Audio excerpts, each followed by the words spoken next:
In a world where the dark gods literally exist, are atheists the flat earthers of the grim dark universe? Alone in the darkness, she continued to run. Experiencing SYRINE's memory from a first-person view, my vision was illuminated by the barest of lights as she continued her lonesome journey through a long and dark passage. All around I saw sophisticated piping, wires and panels crawling on every wall surface available. Everything looked high-tech, yet the extreme dilapidated state of the whole place reminded me of the inside of an ancient tomb. Looking at the incongruous scene of what could only be described as a fantastic ruin, I was struck by the possibility that this place might carry more historical weight than the old wonders of the world from my time. As I pondered on these unsettling notions, SYRINE's soft footsteps continued to echo in the endless darkness, her anticipation increasing with every step. The journey through the passages eventually ended as she reached her destination, a dimly lit clearing in the middle of nowhere. Whatever they were using as illuminators had survived the ages, a testament to the level of technological sophistication achieved by the people who built this place. As SYRINE stepped into the dim light, I glimpsed down and was shocked to see a dirty rag covering her frame. Even with the limitations of a first-person view, I could tell she was clearly a child at this point in time. She looked surprisingly frail and even borderline malnourished, not in the slightest state to hint at her status of being a transhuman heiress of a galactic empire. Oblivious to my observations from the future, she continued walking, looking for a perfect spot.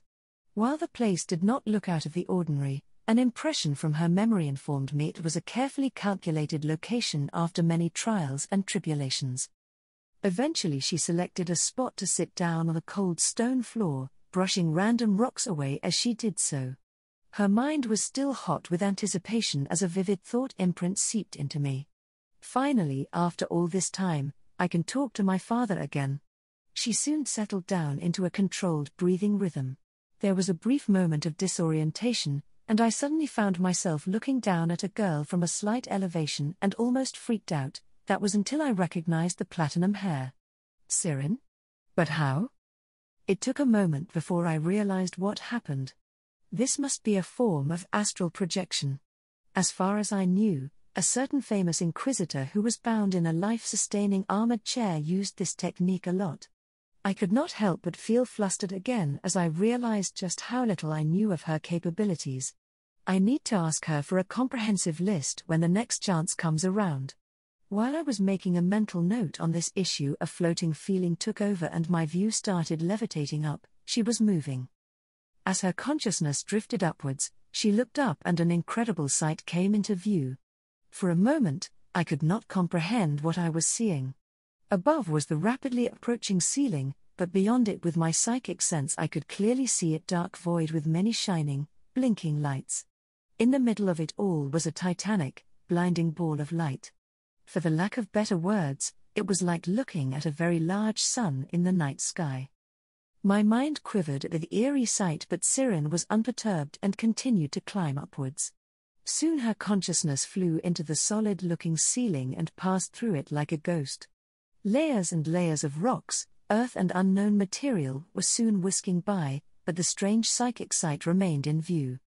SYRINE continued to climb, getting closer and closer to the still distant radiance until suddenly something barred her way forward. Like hitting an invisible wall on a no-clip flight, something stopped her ascent. This seemed to be within her expectation as SYRINE showed no signs of being surprised. She looked longingly at the huge ball of light for a few seconds before going the other way, towards the other shimmering but much smaller lights on the other far end. As she moved closer towards those lights in the distance, it felt like déjà vu, as if I had seen lights like these before. Digging into my memory, a single mental image emerged. It was the astropath when I entered a psychically active state for the first time. So all these are souls of psychers. It was then that I recalled an old lore of this universe. It mentioned that powerful psychers shone like stars in the immaterium. Looking closer, those small shining lights did remind me of Aradus, the astropath I had witnessed in my psychically active state.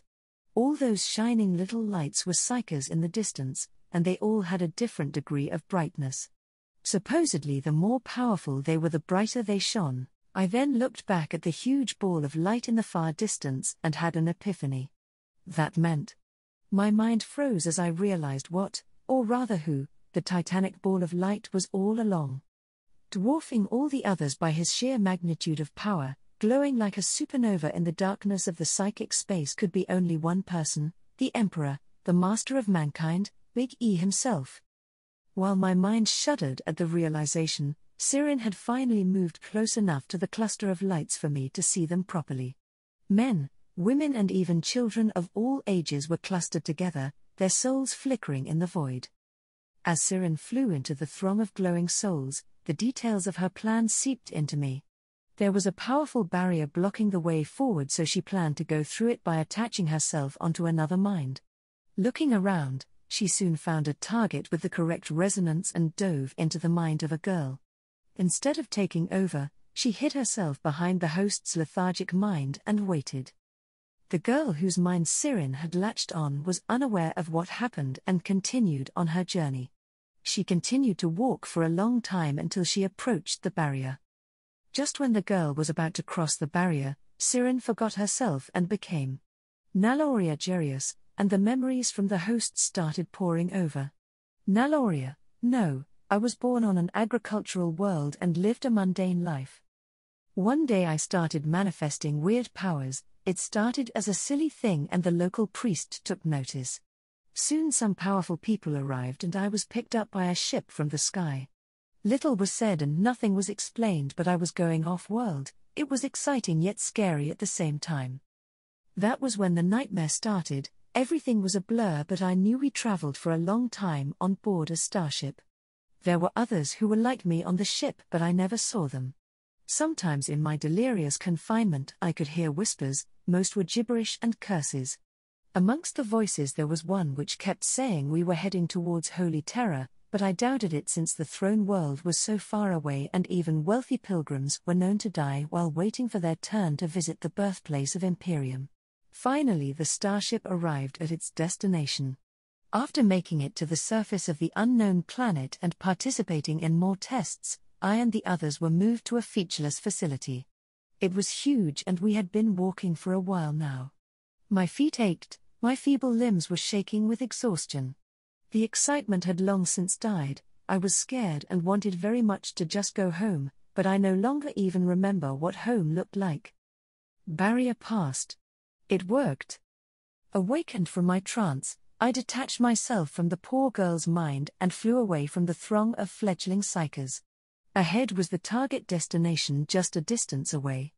A great mixed feeling of unease and unparalleled joy rose together on the uncertainties ahead, but I steeled my resolve and before long reached the edge of the titanic glowing globe. The sight was both breathtaking and terrifying. In front of me was a wall of psychic light pulsing with immeasurable intensity, sending otherworldly brightness into the infinite ethereal abyss. Even at this closer distance, when I tried to get hold of his consciousness, it was no use. Like so many attempts before, it felt like he was here but also everywhere at the same time. I stepped forward into the light. The depthless power in this space filled me with unease. It felt like sacrilege just to be here. I gazed into the blinding and pulsing lights and called out in point-blank range. Plus father. Plus. No reply, so I tried again. Plus father. I am here! ! Plus. Again nothing happened. I was about to attempt a third time when suddenly the pulsing of light stopped for a microsecond before the space around me exploded with psychic wind. With that, an impossible voice spoke. Plus who? Plus. He responded. I shivered with joy upon recognizing the voice that reverberated from everywhere. Before I could respond further, the titanic globe of psychic light snapped into focus and glowed brighter still. It was like witnessing a sentient sun waking up. Immediately my surroundings shook as an ultra-dense psychic pressure hit me like a truck. I was stunned by the impact and got pushed back out into the void. With some difficulties I regained my bearings to witness an impression of a man forming at the core of the blinding radiance. I trembled with equal parts anticipation and astonishment as the visage of an impressive figure started to solidify. It was a tall, towering man encased in an impossibly imperious golden armor. Motifs of proud-looking double-headed eagles were edged all over the emerging armored form that was wreathed in a holy aura. There were impressions of long, black straight hair flowing from a head obscured in a blinding halo. I tried to make out the emerging figure's face but could not make out any features. It was like staring into the sun. Plus father? Plus. The figure did not reply. Plus father. It is me, SYRINE. Plus. I called out again while raising my astral arm in a vain attempt to reduce the incoming pressure. An unfathomable amount of psychic power was gathering around the figure. I shuddered at the unimaginable gap between us. The sheer magnitude of power difference was like comparing a light bulb to the sun. I knew the figure was looking at me, his attention alone burned, yet that was nothing compared to what came next. With a voice like a chorus of a million people, he gazed at me without any hint of recognition while dropping a world-shattering statement in an angry tone. Plus, your presence here is not authorized. Plus, my father did not recognize me. The shocking realization plunged me from my ecstatic state about the reunion to utter horror. Up until now, to be able to talk to my father again was the only thing that had kept me going in this strange and twisted world. Plus father? Plus. I tried again but in vain to get through to him. The concentration of psychic power around the golden figure had grown so dense it now caused flashes of arcane lightning to manifest. In the next instance I felt a chill as his gaze became positively hostile. Before I could react, the pressure around me suddenly intensified, crushing my astral form. Pinned by his powers, I could not move as the suffocating pressure continued to increase until it became painful, and then the pain became molten hot. Plus father ! Plus, I desperately cried out, but there was no reply. Just as I started to feel like being burned from the inside out, a bright beam shot out from the golden figure and what felt like the combined brightness of 1,000 suns bore into me. I screamed soundlessly, and my lonely life flashed before my eyes. For the longest time everything I knew was from that incubation chamber. The learning, the yearning, the waiting and more waiting to be useful, to serve my father and his empire. And now it felt like the end. I believed this was my final moment as the torment became unbearable and felt my very essence begin to melt and disintegrate. But it is fine, without my father's recognition, Suddenly the intense brightness subsided and pressure disappeared. I was left floating, dazed and in excruciating agony. Forcing myself to look up, I saw the blinding figure was motionless but observing. This was reminiscent of the first time I met him. Finally, he spoke again. Plus you. Number 21. Plus. 21? Unaware of my assigned number, I tried to process the revelation while wincing through the pain. He finally recognized me? Plus I remember now. I had locked you away myself. Plus he continued coldly. Plus father. Plus trembling in pain, I only managed to whimper. Plus how are you here? Did you betray me too? Plus. Shocked by his sudden accusation of treachery, my thoughts went blank. Receiving no response, he reached out and in the next instance I felt my mind being pried open by an overwhelming force. Another session of tormenting pain commenced as my life flashed before me again. Every thought, every emotion I ever had was laid bare before the psychic interrogation. Like an unimpressed reader flipping through a book, he saw everything. Finally, the stranglehold on my mind was released and he spoke again. Plus 21, experimental weapon. Abandoned project. Plus despite being delirious from the mental torture, I flinched at the implications of his statement. Abandoned weapon? Was I just that all along? Plus you are a weapon. A weapon for an era that never arrived. Plus after saying those words, his gaze started to turn, fixated on something beyond the dark void surrounding us. Plus alas, if it is any of the loyal ones from the 20, I can do a lot more. So much more. Plus the golden figure continued to speak, but alarmingly it felt like he was just monologuing rather than talking to me. It was as though I had immediately been forgotten and ignored. I was finally reunited with my creator but never felt so lost. Many thoughts went through my shell-shocked mind, but one thing had become apparent. He is insane. Just as a sense of suffocating numbness was taking over, I suddenly recalled the mention of others. Was he referring to my many brothers? Whatever happened to them all? Were they ever treated like this? I wanted to know. I need to know. Seeing a sliver of psychic link that was used for my interrogation still existed, even in my agonizing state, a dangerous curiosity took over. I peeked at the towering golden figure, confirmed his attention was still totally elsewhere, and decided to take a risk. Holding on to our connection, I tried to replicate what he did on the mind reading, and the world went blinding white, then came darkness. An incredible sense of omnipotence took over as my view broadened to countless worlds and human souls. I lost myself as my consciousness was stretched thin across a colossal distance and saw everything. I saw a galaxy, his empire, the imperium of man. In the depthless void of space, millions of great ships traveled. Most were toiling on deliveries, but a large number were exchanging city-killing firepower against countless enemies. Enemies of different breeds that surrounded the galaxy-spanning imperium on all sides, that threatened it from within as well as without. A sense of perpetual suffering permeated throughout the imperium as dozens of apocalyptic wars could be felt happening this very moment. My consciousness further focused onto the scene. As I got closer, the numberless viewpoints that were too vast for my mind narrowed down. I saw thousands of worlds where humans were fighting other humans, aliens and mutants. Countless armies were waging wars across the galaxy. Repulsed and morbidly curious in equal measures at the carnage on display, I kept getting closer until I immersed myself through the eyes of these people. I was a guardsman, frantically blasting green-skin aliens with my squad in a trench flooded with relentless rain. The last beams from my weapon hit their mark, but the tide of aliens still pushed through the line. A large brute climbed into the trench near me, cutting down Sergeant Thane with a brutal swing, and came at me next.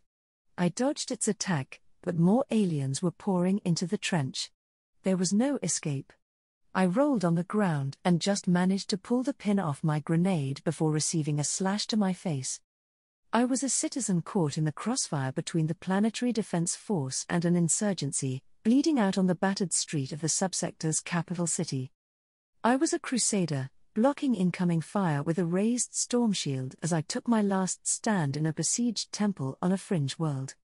I was a mother, holding onto my child as Drukhari raiders burst through the door of my apartment, gunning down people while laughing maniacally to begin their slaughter.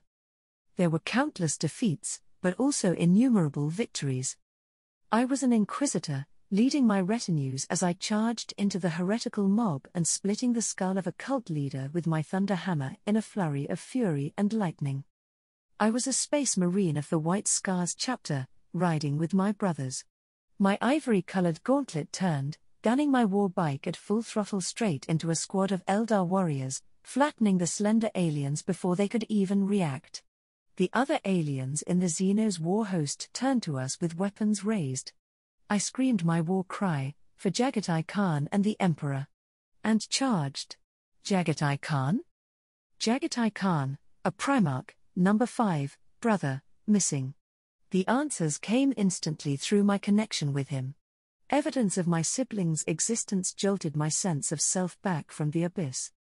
Primarchs, brothers, where are they? Lost, dead, damned.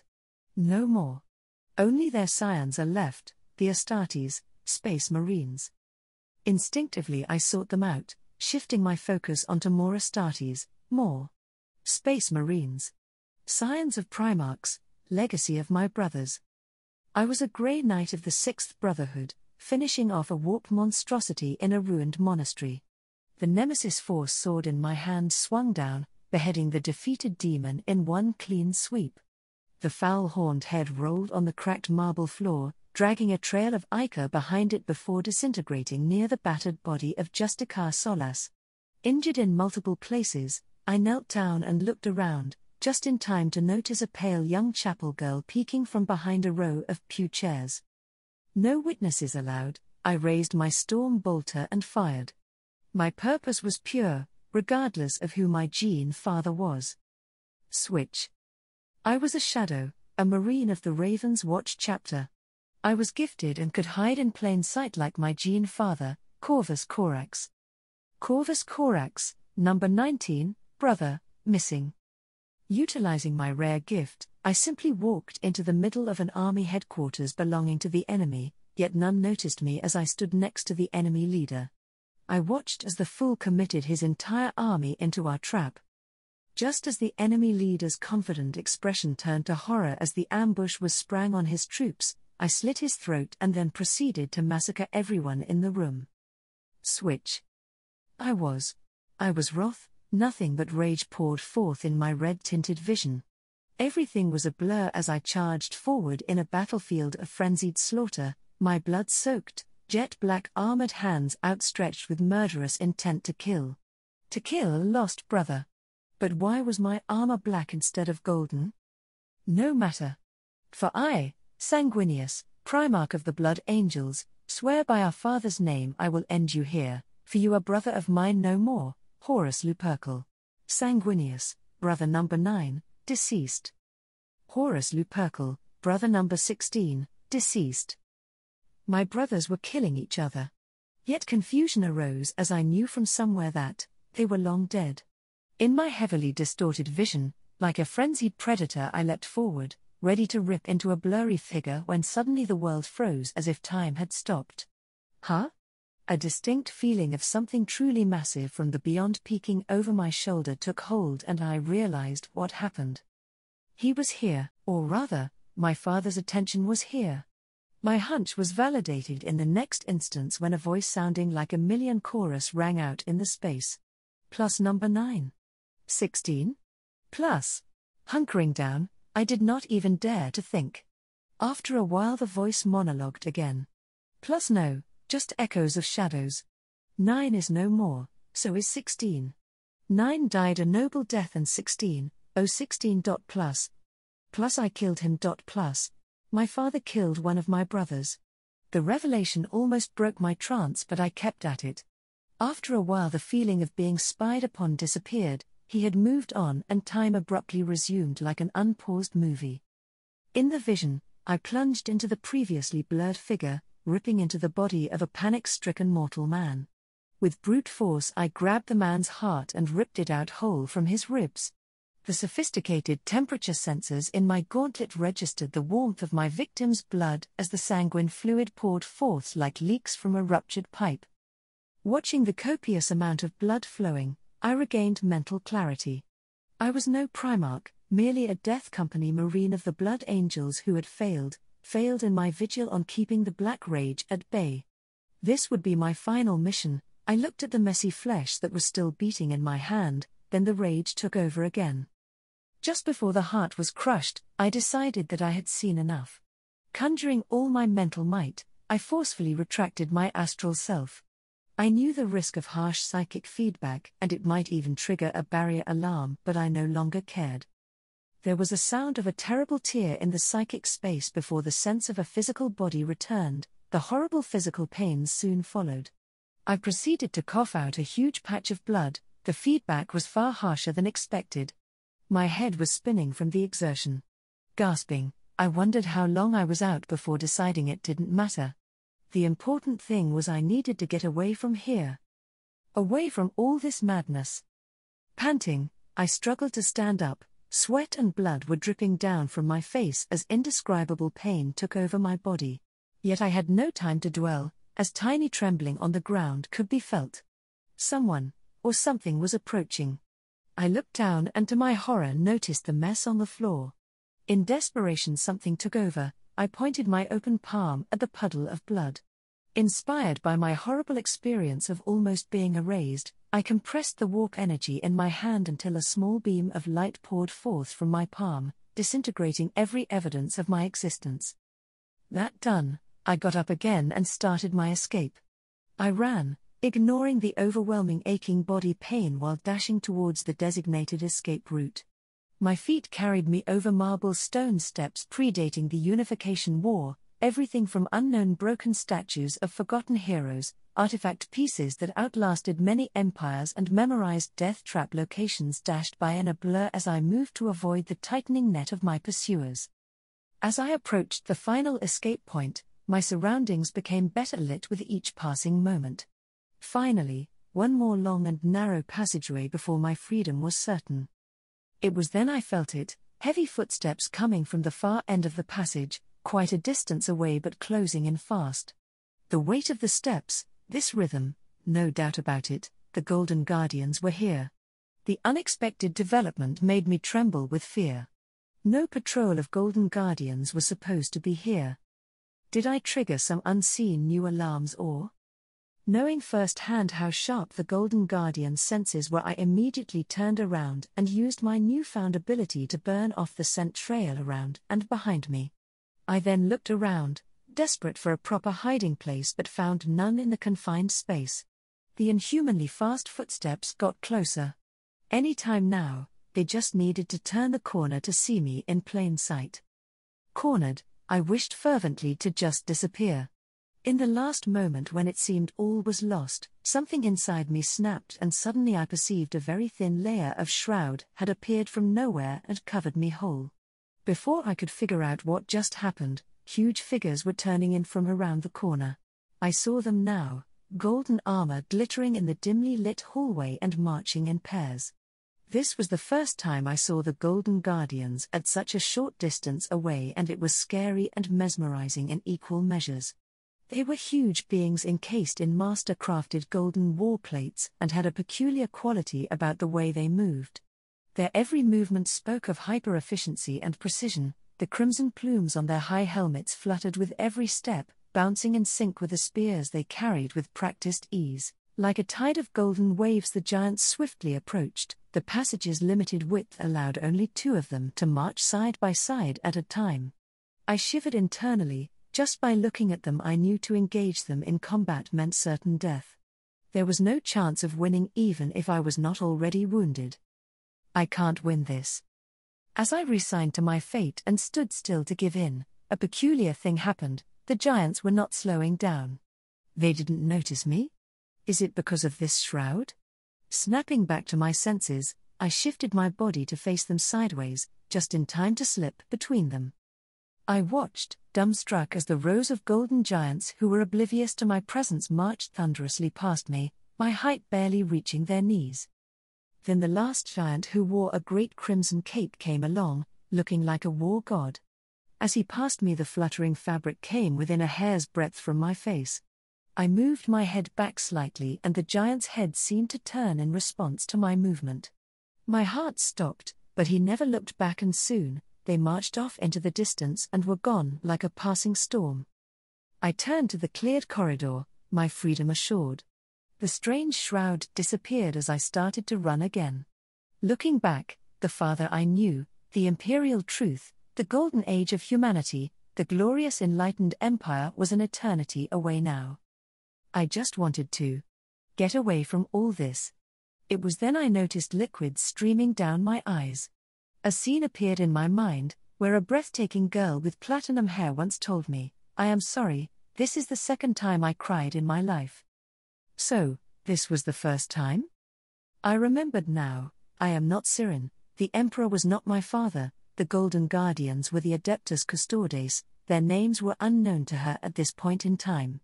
And of course, Horus Lupercal, the 16th Primarch, the Warmaster, the favorite son who betrayed his father and started it all, was killed by the Emperor at the end of the Great Heresy War. I stopped running. In the vision she detached from me and continued running forward with inhuman speed, her tiny back quivering as she melted into the distance, utterly alone in the wider world. Everything turned to black, then my eyes in the real world snapped open.